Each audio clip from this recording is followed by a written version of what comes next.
오늘 제목은 두 마리의 늑대입니다. 우리 함께 기도하시고 말씀을 보시겠습니다. 하나님 감사합니다. 오늘 귀한 안식을 주시고 우리 모두를 주님의 존전으로 불러 모아 주시니 이 은혜를 다시 한번 감사드립니다. 주님 이 자리에 임재하여 주시옵고 오늘 직접 우리에게 말씀하여 주옵소서. 예수님 이름으로 기도합니다. 먼저 갈라디아에 있는 말씀을 보겠습니다. 우리 성경을 가지신 분들은 갈라디아 5장 16절에 있는 말씀.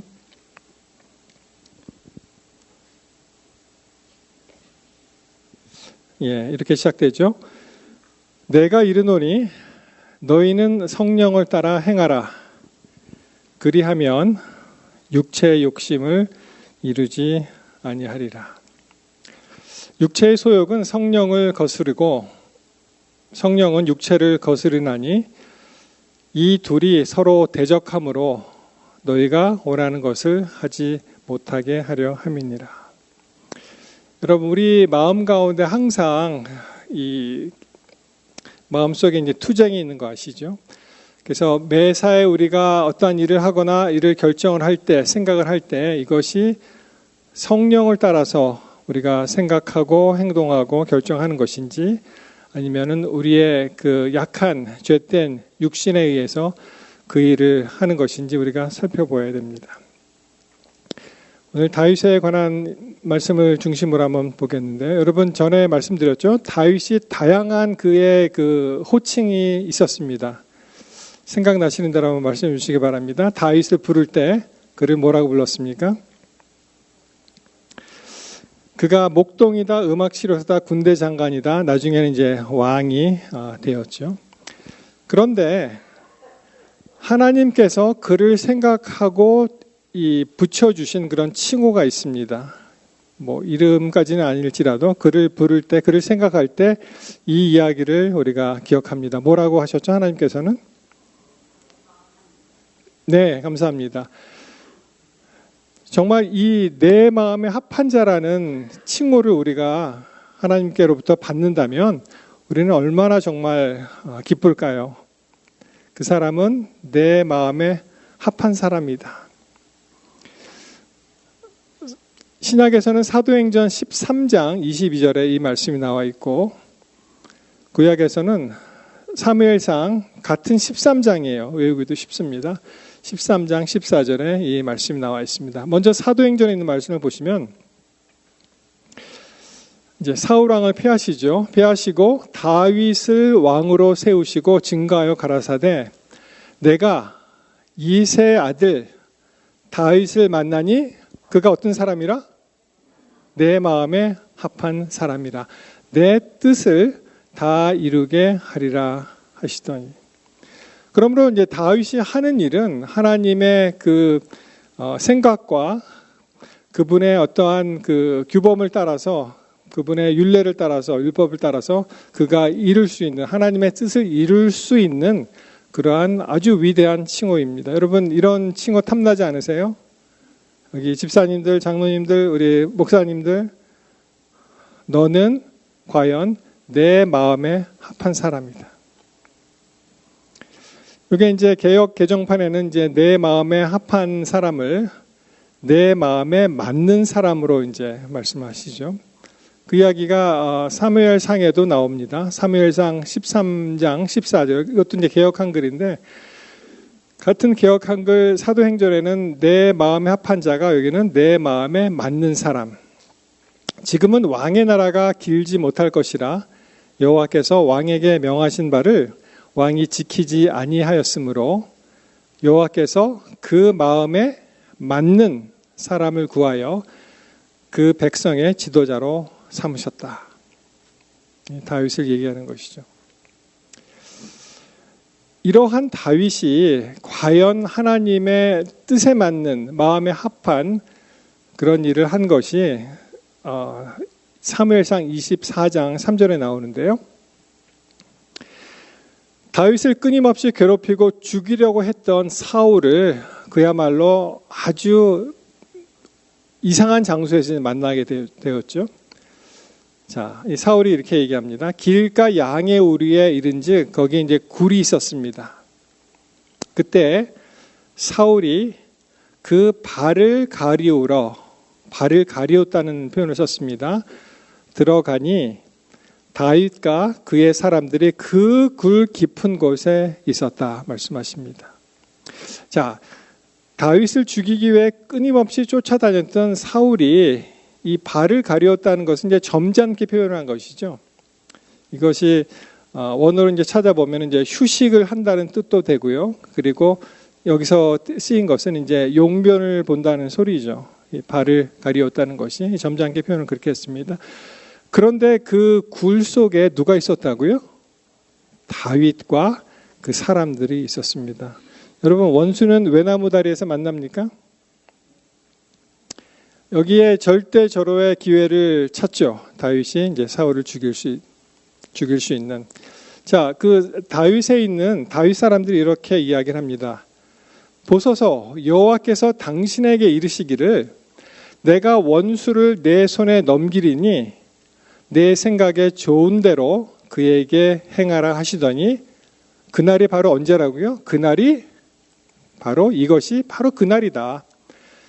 다윗이 일어나서 사울의 겉옷자락을 가만히 베고 나옵니다.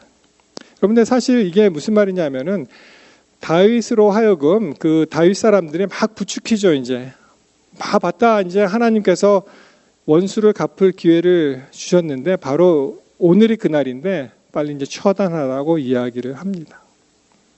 근데 여러분 이 성경을 자세히 보시면은 사실 이 구절의 앞뒤 전후를 보시면은 여기 이제 여호와께서 당신에게 이르시기를 내가 원수를 내 손에 넘기겠다. 근데 사실 그런 말씀은 없어요. 사실 잘 찾아보시면은 그런 말씀을 하신 적이 없는데 우리가 이제 이해하기로는 이 부하들이 내 원수를 내 손에 맡겼다 이 말의 뜻은 그들이 이제 스스로의 어떠한 신앙 고백을 하나님께서 쭉 인도하신 것을 그들 나름대로 이제 해석을 한 것이겠죠.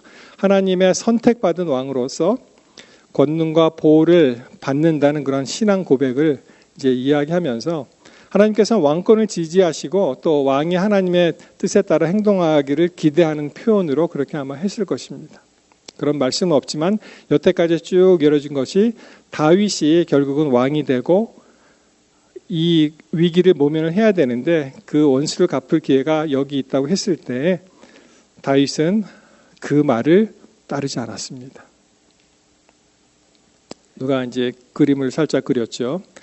그래서 이제 사울이 나가는 때에 다윗이 그 벤 옷자락을 이렇게 보면서 이제 이야기한 것이 나옵니다. 그런데 그 다음 성경절을 보시면 사울의 옷자락을 베는 것까지도 다윗이 어떤 마음이 있었습니까? 마음에 가책을 받은 거예요. 야, 내가 하나님의 부름 받은 종을 이게 뭐 거의 죽인 거나 마찬가지 아니냐. 칼로 이 옷을 벤 것도 이제 찔리는 그런 사람이 바로 다윗이었습니다. 그런데 놀라운 이야기의 반전이 있습니다. 그 바로 다음 장에 가시면은 사무엘상 25장에 다윗과 나발이 만나는 그러한 그 내용이 나옵니다. 여기 보면은 나발에 대해서 마온에 한 사람이 있는데 그의 생업이 갈멜에 있고 굉장히 부자라고 했고요. 양이 몇 마리요? 3,000, 염소가 1,000. 그가 갈멜에서 그의 양털을 깎고 있었다. 여러분 이 양털 깎는 날은 이 목양을 하시는 분들에게는 굉장히 중요한 날입니다. 1년의 수고 마치 추수하듯이 이날은 정말 풍요가 넘치는 날이고 추수하듯이 잔치가 벌어지고 아주 기쁜 날이죠. 이 나발이 얼마나 부했다고 나와 있냐 하면 양이 3,000이라고 했는데 여러분 동방에 아주 훌륭한 사람이 있었죠. 동방의 부자가 누구라고 되어 있습니까? 욥기에 그거랑 한번 비교해 볼게요. 욥의 경우는 양이 한 얼마나 있었다고 기억하십니까? 예, 누가 7,000이라고 말씀하셨는데요. 욥기 1장 3절에 양이 7,000, 낙타가 3,000, 소가 500결이, 그러니까 1,000마리죠. 그리고 암나귀가 500. 그러니까 이제 양만 비교해 봤을 때 그 큰 부자가 7,000을 갖고 있었는데 나발이 거의 절반을 갖고 있었다는 것이죠. 뭐 엄청난 부자라고 알 수가 있습니다. 그 사람의 이름이 나발. 나발은 원래 이 foolish, 어리석은 사람 또는 senseless, 이 센스가 없는 사람이라는 그런 뜻입니다. 그 이름이 나발이요. 그의 아내의 이름은 아비가일. 그 여자는 총명하고 용모가 아름다우나 남자는 완고하고 행실이 약하며 그가 갈렙 족속이었다고 얘기합니다. 10절로 가시면은 이제 다윗이 사람을 보내서 나발에게 이제 좋은 대접을 받고자 했는데 나발이 그것을 거부하죠. 다윗의 사환들에게 뭐라 그럽니까? 다윗이 누구냐 이렇게 얘기했어요. 근데 사실 이 사람이 다윗을 몰랐을까요? 사실은 다윗은 누구나 다 아는, 삼척동자도 다 아는 사람이었겠죠. 근데 애써 무시하면서 이 세 아들이 누구냐? 그리고 요새는 어떤 사람이 많다고요? 억지로 주인에게서 떠나는 종들이 많다라고 이런 지하에 거절을 합니다. 11절.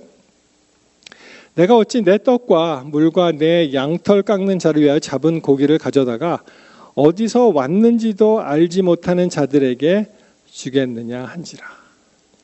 여러분, 그러니 거절을 당했는데 그 전가를 받은 사실 다윗은 굉장히 이성을 잃을 정도로 이제 흥분을 하게 됩니다. 여러분, 사울은 자기를 평생 동안 정말 죽이려고 따라다녔는데 그것을 어떻게 해요? 하나님의 마음으로 잘 극복했던 다윗이 그 다음 장에 보니까 어떻게 돼요? 이거는 뭐 완전히 폭풍, 노도와 같이 그런 일을 이제 계획을 하고 있는데 여기서 이제 한 여인이 이제 나타나죠. 이 아비가일이라는 사람이 나타나는데요. 아비가일. 여러분이 아비가일이 어떻게 저렇게 좀 어리석은 사람하고 살게 되었을까? 그것도 좀 의문이고요. 나발은 또 어떻게 아비가일과 같이 저러한 여인을 또 아내로 맞아들였을까? 여러분이 아비가일이라는 뜻이 무슨 뜻인지 아십니까? 나발은 어리석다는 뜻이라고 했는데 아비가일은 네, 맞습니다. 이 아부 하면은 아버지란 뜻이고요. 그래서 아브가일 하면은 My father is joy 이런 뜻입니다. 내 아버지는 기쁨을 주는 분이시다. 기쁨이시다. 그런 뜻입니다. 내 아버지는 기쁨이다. 그렇게 이제 되어 있습니다. 여기에 이제 그 아비가일이 그가 정말 현명하게 이제 이 일을 대처하는데 어떻게 합니까? 아비가일이 급히 떡 200덩이와 포도주 2가죽 부대, 요리한 양 5마리, 볶은 곡식 5스아, 건포도 100송이, 무화과 뭉치 200개를 가져다가 나귀들에게 싣고 다윗을 만나러 갑니다. 여러분, 이 뭐 잘 안 쓰는 용어가 나오니까 이게 얼마나 되는지 잘 모르시죠? 한번 생각해 보았습니다. 이 스아라는 곡식의 5스아라는 것은 스아가 한 7리터, 이 스아는 곡식의 부피를 재는 그러한 그 단위인데 이것이 한 7리터 정도 됩니다. 7리터, 8리터 정도 되어서 이게 5스아 정도면 한 36리터 정도 되고요. 이것을 가만히, 요새는 가만히 잘 안 쓰죠. 하여튼 옛날에 우리가 텔레비에서 봤던 가마니를 보시면은 그 가마니 한 반 정도, 반보다 조금 못한 정도의 크게 되는데 이것을 한 30kg 정도라고 환산할 경우에 무려 공깃밥 하나를 만들었을 때 이 학자들이 한 500명분의 사람이 먹을 수 있는 그런 분량이었다 이렇게 이야기를 합니다. 그러니 이 아비가일이 손이 커도 무지무지하게 큰 사람이죠. 그리고 이제 보시면은 또 양도 5마리가 있고 그리고 또 후식까지 건포도가 100송이 그래서 무화과 뭉치 200개 그러니까 얼마나 많은 음식을 준비한 거예요. 그래서 그 다윗에 있는 모든 사람들 다 먹이기도 남을 정도로 또는 최소한도로 그들을 보낸 사람은 충분히 이제 대접할 수 있을 정도로 그렇게 이제 준비를 해갑니다. 그런데 다윗은 여전히 완고하게 뭐라고 얘기합니까? 이 사람이 나발이요, 이 악을 나의 선을 이 악으로 갚는구나 이렇게 얘기를 하죠. 그러면서 아예 이거는 정말 무서운 말인데요. 조금 달리 표현하면은 하나님께 맹사에 이르기를 뭐라고 얘기합니까? 내가 이 사람에 속한 모든 남자를 가운데 한 사람도 남긴다면 그럼 어떻게 된다고요? 하나님께서 누구에게? 다윗에게 벌의 벌을 내리시기를 원한다. 이렇게 이야기를 합니다. 그러니까 전에 자기를 죽이려고 했던 사울에 비해서 그를 용서해 주는 그런 마음은 온데간데 없고, 정말 이게 좀 속된 말로 꼭지가 돌았다고 합니까? 완전히 이제 이성을 잃고 전멸을 시키도록 그렇게 이제 준비를 합니다. 그때 아비가일은 나타나서 이제 탄원을 하죠. 여러분이 성경을 보시면 사무엘상 25장 24절부터 이 이야기가 나오는데요. 여기 이제 이렇게 시작되죠. 그가 다윗의 발에 엎드려 이르되 내 주여 원하건대 이 죄악을 곧 내게로 돌리시고 여종에게 주의 말을 말하게 하시고 이 여종의 말을 들어달라고 간청을 합니다. 한글 성경으로 보시면은요, 24절로부터 무려 몇 절까지 가는지 아세요? 31절까지. 장장 8개의 절을 통해서 이 아비가일이 다윗에게 탄원을 합니다. 그래서 알려지기로는 기록된 성경 말씀 가운데 여인이 한 이야기 중에 가장 긴 이야기가 바로 이 말씀이다. 그렇게 이제 학자들이 생각을 합니다. 그렇게 온 힘을 쏟으면서 다윗을 이제 돌리도록 그렇게 합니다. 28절을 보시면은 여종의 허물을 용서하시고 여호와께서 반드시 내 주를 위하여 든든한 집을 세우리니 이는 내 주께서 여호와의 싸움을 싸움이시오 내 주의 일생에 내 주에게서 악한 일을 찾을 수 없습니다. 당신이 이제 곧 왕이 될 텐데, 그러면서 이제 31절에 보시면은 내 주께서 무죄한 죄를 흘리셨다든지 내 주께서 친히 보복하셨다든지 함으로 말미암아 슬퍼하실 것도 없고 나중에 왕이 돼서 내가 전에 왜 그랬지? 이건 정말 나의 인생의 치욕이야. 그렇게 할 필요도 없고 내 주의 마음에 걸리는 것도 없으리니 다만 여호와께서 내 주를 후대하실 때 원컨대 내 주의 여종을 생각하소서. 나중에 왕이 됐을 때 어떻게 돼요? 자기의 그 참 어린애와 같은 그런 장난으로 자기를 명예에 먹칠하지 말고 그냥 거두어달라고 얘기를 하는데, 여러분 다윗이 이 말은 듣습니다. 전에 다윗의 그 사람들이 다윗에게 막 이렇게 얘기했잖아요. 이때야 죽여야 됩니다 할 때는 안 듣습니다. 그리고 이 말은 또 다윗이 들어요. 이 다른 환경에서 다윗 입장에서는 같은 결정을 하는데 저는 그것을 하나님께서 원하시는 그런 결정을 했다고 생각합니다. 여러분, 사람은 정말 생각하는 갈대입니까? 누가 이야기를 했죠? 예, 블레이즈 파스칼이라는 사람이 17세기에 이야기를 했는데, 인간은 하나의 갈대에 불과하다. 자연 가운데서 가장 약한 존재다. 여러분이 갈대는 굉장히 약하잖아요. 약함의 상징인데, 그러나 인간이 어떻다고요? 그는 생각하는 갈대이다. 그래서 이 사람은요, 하나님께서 주신 그러한 고귀한 능력이 있는데 이 사고와 성찰을 가질 수가 있다는 것입니다. 그래서 인간은 사울 앞에 선 다윗과 같이 또 나발 앞에 선 다윗처럼 흔들리는 어떠한 그 감정적인 갈대가 될 수는 있지만 하나님의 말씀을 따라서 결정하고 또 생각하는 그런 존재라는 것을 알 수가 있습니다. 여러분, 우리는요, 감정에 따라서 반응할 수 있죠. 누가 찔르면 아프고 화가 나죠. 그러나 하나님의 뜻을 묵상하고 또 반응할 수가 있습니다. 조금 잠잠해지면은 다 이해하고 또 넘어갈 수가 있습니다. 그래서 중요한 것은 무엇을 생각하느냐, 그리고 어떤 마음으로 결정하느냐에 달려 있습니다. 그 능력을 하나님께서 우리에게 주셨다는 것이죠. 여러분, 이 체로키 그 인디안의 그 전설이 있습니다. 두 늑대의 그 이야기가 있는데요. 이 손자가 할아버지 그 추장에게 이렇게 물어보죠. Grandfather tells his grandson, 그 할아버지가 그 손자에게 There's a fight going on inside me. 얘야, 이 손자에게 우리 마음속에는 항상 다툼이 있지. 그렇게 얘기를 해요. 그랬더니 그것은 우리 마음속에 두 마리의 늑대가 항상 심각하게 싸우는 것이란다. 손자가 묻습니다. 왜 항상 싸우죠? The little grandson asked, why? 그랬더니 할아버지가 뭐라고 얘기해요? 하나는 악함을 나타내는데 화냄, 시기, 슬픔, 후회, 탐욕, 기만, 자책, 죄책감, 분노, 열등감, 거짓말, 자만심, 우월감, 그리고 자기 사랑이지. 그리고 the other is good. 다른 한편은 his joy, peace, love, hope, serenity, humility, kindness, empathy, generosity, truth, compassion and faith.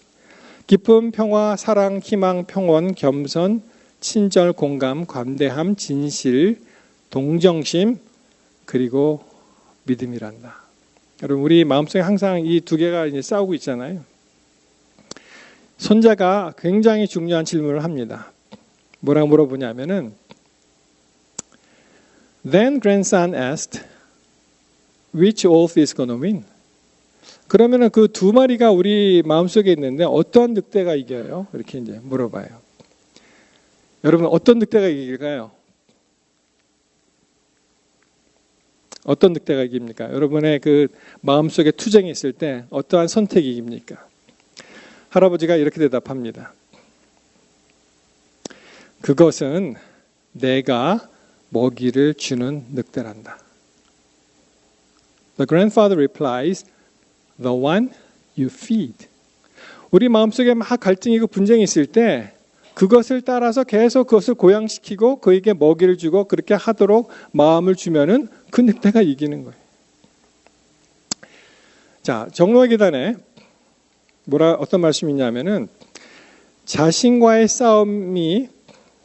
싸움 중에서 가장 큰 싸움이다. The warfare against self, 자신과의 싸움, is the greatest battle that was ever fought. 여태까지 싸워본 어떠한 전쟁 중에서 가장 큰 싸움이 바로 자신과의 싸움이라고 말씀하십니다. 자아를 굴복시키고 모든 것을 하나님의 뜻에 맡기는 일은 투쟁을 필요로 한다. 이게 그냥 되는 것이 아니에요. 그냥 되는 것이 아니고 항상 이 투쟁이 있습니다. 그러나 영혼이 거룩함으로 세워지기 위해서는 먼저 하나님께 우리가 어떻게 해야 됩니까? 복종해야 됩니다. 그래서 우리가 하나님께 복종함으로 영어로 보시면 submit to God 이렇게 되어 있죠. Before it can be renewed in holiness. 거룩하게 되기 전에 먼저 우리가 하나님께 우리의 자아를 하나님께 드리는 것입니다. 이것을 교회 증언에 있는 말씀을 보시면 그 4권에 The mind is the garden, the character is the fruit 이런 말씀이 나오는데 우리의 이 마음이 정원이고 품성은 그의 열매라는 것입니다. 하나님께서는 우리가 개발하고 발전시켜야 할 능력을 주셨고요. 우리의 행로가 우리의 품성을 결정합니다. 우리가 어떻게 사느냐 하는 것이 매번 어떻게 사느냐 하는 것이 우리의 품성을 결정하고 이러한 능력들을 조화롭게 훈련시켜 귀한 품성에 이르도록 하는 일은 우리 자신 외에는 아무도 대신할 수 없는 우리의 몫이다. 그렇게 말씀하십니다. 이 일은 우리밖에 할 수가 없는 거예요. 우리가 결정하는 것입니다. 우리가 거기에 대한 책임을 지는 것입니다. 여러분, 우리가 분노하잖아요. 그러면은 이 분노를 확 폭발하는 게 낫습니까? 아니면은 무조건 참는 게 낫습니까? 어떤 분은 그러더라고요. 막 화가 난대요. 그러면은 당장 화는 안 나는데 그 다음날 화를 낸대요. 굉장히 좀 늦게 반응하시는 분이 있죠. 올바른 판단이 필요할 텐데 사실 둘 다 그렇게 좋지는 않습니다. 자, 분노를 무조건 참으면 어떻게 될까요? 우리 그 한국의 그걸 뭐라 그럽니까? 한국에 K병이 있어요. K병. K팝이 아니고 K병. 그것이 바로 이 우라병입니다. 화병. 무조건 참으면 화병이 생기고요. 그리고 내면의 화산이 되기 때문에 감정이 응축이 되고 우울하고 불안해지고 소화장애와 두통이 생기고 결국은 나중에 폭발하고 냉소적으로 행동한다고 되어 있고, 그러면 우리가 이 폭풍의 질주를 그냥 놔두면 또 어떻게 될까요? 막 화난다고 막 팍 터뜨려요. 그러면서 나는 뒤끝이 없어, 그런 사람 있잖아요. 팍 터뜨리고. 그러니까 또 그런 사람 보고 그래, 뒤끝은 없는데 앞끝은 엄청 있구나, 또 그렇게 얘기를 합니다. 폭풍의 질주를 놔두면 말과 행동에 후회가 됩니다. 내가 왜 그랬지? 분명히 후회하게 되고요. 그리고 인간관계가 악화됩니다. 화를 확 내버리면 그 사람과 친해지기가 더 어렵죠. 그리고 상대에게 이제 상처를 주기 때문에 갈등이 장기화가 됩니다.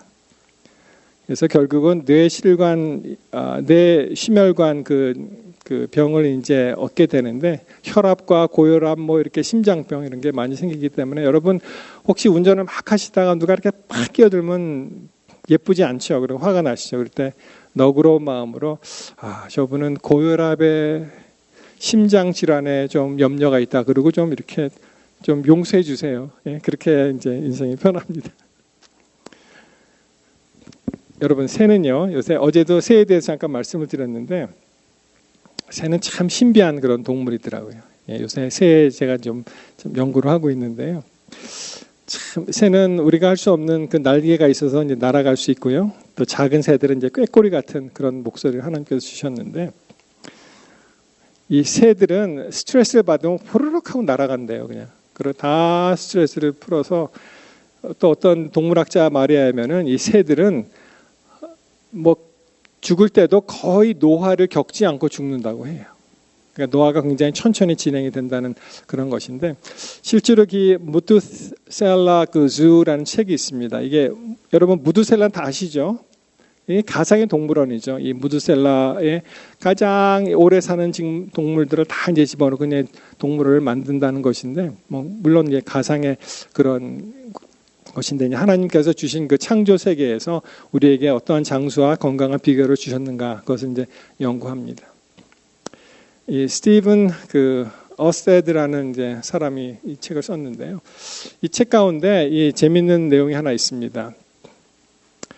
이게 보시면은 she's 74, 지금 74살이네, and expecting, 그리고 새끼가 부화되는 것 같아요. 그 새의 이름이 wisdom입니다. 지혜라는 새로 이제 별명을 붙였는데, wisdom the albatross라는 큰 새가 있죠. astounds once again, 다시 한번 우리를 깜짝 놀라게 했다. 그래서 그 내용을 보시면은 이 새, 지금 보시면은 잘 안 보이시는데 이 다리 한쪽에 이제 밴드를 합니다. 밴드를 1956년에 했는데, 나중에 이렇게 보니까 거의 이게 몇 년이 흘렀습니까? 거의 한 70년이 흘러서도 여전히 이 새가 알을 낳는다는 거예요. 그래서 이 새로운 파트너를 만나서 이제 알을 품고 있는 것을 이제 그 책에 이제 나옵니다. 이것을 연구한 사람이 챈들러 라빈슨이라는 사람인데, 이분이 연구하다가 먼저 죽었어요. 새가 더 오래 살았습니다. 뭐 물론 나이는 많습니다. 38살의 새를 지금 보시는 사진에 그 38살의 맨 처음에 이렇게 밴드라는 장면인데, 계속 거기 가서 찾아서 이 새를 관찰을 하는데 여전히 알을 낳는다는 거예요. 거의 70년 동안. 이분이 2017년에 돌아갔습니다. 98세에 돌아갑니다. 이분. 이게 이제 알바트로스라는 새인데, 보시면은 그 윙스팬이라 그러죠. 이 새는 아마도 가장 큰 새예요. 이게 한쪽 날개 길이가 그러니까 양쪽 펼치면 한 3.5m 정도 되는데, 이게 이제 레이잔 알바트로스라는 새인데, 요거는 펼치면 한 2m 정도가 된다고 합니다. 그래서 우리가 생각하는 대로 뭐 스트레스를 받아서 새가 확 날아가서 뭐 푸는 것은 아니지만, 어떤 위험이나 어려움이 있을 때 이게 날아가면서 그것을 그 장소를 회피하는 그런 일을 하게 되기 때문에, 그것이 아마도 여러 가지 요인이 많이 있겠지만 장수의 요인이 아니다, 이렇게 생각을 합니다. 그럼 우리는 날개가 없지만 우리는 어떻게 할 수가 있습니까? 뛸 수가 있습니다. 혹시 스트레스 받으시고 그러시면 나가서 뛰세요. 그냥 집에서 그 스트레스 받는 거를 묵상하지 마시고 밖에 나가서 뛰게 되시기 바랍니다. 자, 에베소서 4장 26절에 보면은 분을 내어도 죄를 짓지 말라고 말씀하십니다. 그러니까 화를 내는 것까지는 이제 죄가 아닌 것 같아요. 그렇지만은 죄를 짓지 말라고 되어 있고, 해가 지도록 분을 품지 말라라고 되어 있습니다. 여러분 집에서 혹시 열받으시면 나가세요. 그리고 뛰시기 바랍니다. 집에서 계속 계시지 마시고. 그리고 그 장소를 피해야 됩니다. 혹시 말다툼이 생겼을 때에도 그 장소를 피하고 다시 돌아오면 또 다시 리뉴가 될 수 있고요. 잠언 16장 12절 노하기를 더디하는 자는 용사보다 낫다고 말씀하십니다. 자기 마음을 다스리는 자는 성을 빼앗는 자보다 낫다. 여러분 우리가 이 건강하게 사는 방법이 화난다고 화를 내지 마시고 달리기 하고 또 새같이 노래하고 또 기도하고 이 마음에 진정한 그 평화가 옵니다. 마음을 다스리는 자가 이제 진정한 용사입니다. 그래서 누구든지 지혜가 부족하거든 모든 사람에게 후히 주시고 꾸짖지 아니하시는 하나님께 뭐 하라고요? 구하라. 다른 말로 하나님께 기도하라. 그리하면은 주시겠다 말씀하십니다. 여러분 화가 나십니까? 유일한 출구는 기도입니다. 기도. 저는 이 말씀 한번 드린 적이 있죠.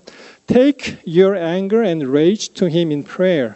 Prayer is the release valve for your feelings of bitterness and anger. 이게 기도가 바로 우리의 그 괴로움과 분노를 배출하는 그런 밸브라고 말씀하셨고요. 이 밸브예요, 밸브. 이 기도가. 이 밸브가 막히면 어떻게 됩니까? 이게 터지죠. 그렇게 하지 마시고, 얼마나 시원합니까? 촥 터지는 기도로 하나님께. 이 세상에 누구도 나를 알아주지 않지만은 누구한테 얘기할 수 있습니까? 우리가 하나님께 그것을 가져가시기 바랍니다. 여러분 도미노 다 아시죠?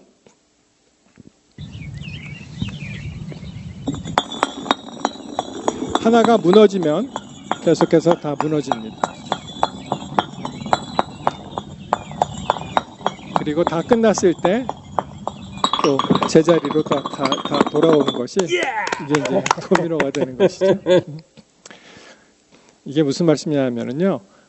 우리가 작은 생각을 하잖아요. 그 생각이 자기가 생각한 것이 밖으로 나오는 게 말이잖아요. 말이 되고 말이 계속 나오면 그것이 행동으로 옮기게 되고 행동을 계속하면 어떻게 됩니까? 그것이 습관이 되고 습관이 우리의 품성을 결정짓고 품성이 바로 우리의 영원한 데스티니, 운명을 결정짓는 것입니다. 우리 이 생각이 얼마나 중요해요. 그렇죠? 이 생각도 하나님께 맡기게 되시기를 바랍니다. 잠언 4장 23절 이렇게 말씀하셔요. 그렇기 때문에 모든 지킬 만한 것 중에서 더욱 내 마음을 지키라. 왜냐하면은 생명의 근원이 바로 여기서 나기 때문에 그렇습니다. 사랑하는 성도 여러분, 우리가 다시 한번 우리의 모든 인생을, 우리의 생각을 하나님께 드리게 되시기를 바랍니다. 그래서 우리가 화난다고 화를 내는 것이 아니라 그것을 잘 승화시켜서 하나님을 닮은, 예수님을 닮은 그러한 특별한 그러한 기회를 삼게 되시기를 이 시간 간절히 바랍니다. 우리 예수님 다시 오십니다. 그때 모든 사람이 기쁘게 주님을 맞이하게 되시기를 바라면서 말씀을 마치겠습니다.